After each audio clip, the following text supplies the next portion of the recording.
অভিকের একটু কাজ ছিল, তো আমরা এখন সেখানেই যাচ্ছি। এদিকে কাজ কমপ্লিট হতে না হতেই শুভ ফোন করেছিল, তো আমরা আবার চলে এসেছি কলেজ ঘাটে। অনেক দিন পর শুভঙ্কর আর পায়েলের সাথে আজকে দেখা হয়েছে। আমরা তো ভীষণ মজা করেছি। আর জানো তো, আমরা না অনেক প্ল্যান করি, তবে ওদের যখন হয় আমাদের হয় না, আমাদের যখন হয় ওদের হয় না, এভাবেই না অনেক প্ল্যান ক্যান্সেল হয়ে যায়। তবে আজকে আবারও আমরা অনেক প্ল্যান করেছি, দেখা যাক কতটা সাকসেস হয়। এসেছিলাম একটু মার্কেটের দিকে, আর ক্রিসমাসের জন্য কি দারুণ সাজিয়েছে, ভীষণ ভালো লাগছিল।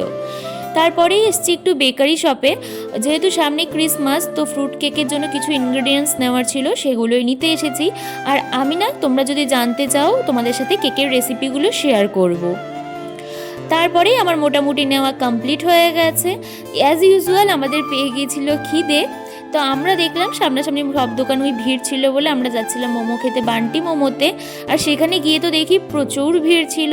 অনেকক্ষণ ওয়েট করার পর আমরা খেয়ে নিয়েছি। আর পায়েলের বাড়ি যেহেতু অনেকটাই দূরে, খাওয়া দাওয়ার পর তাই ও বেরিয়ে পড়েছিল।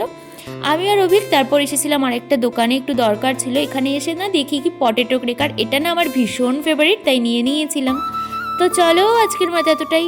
টাটা।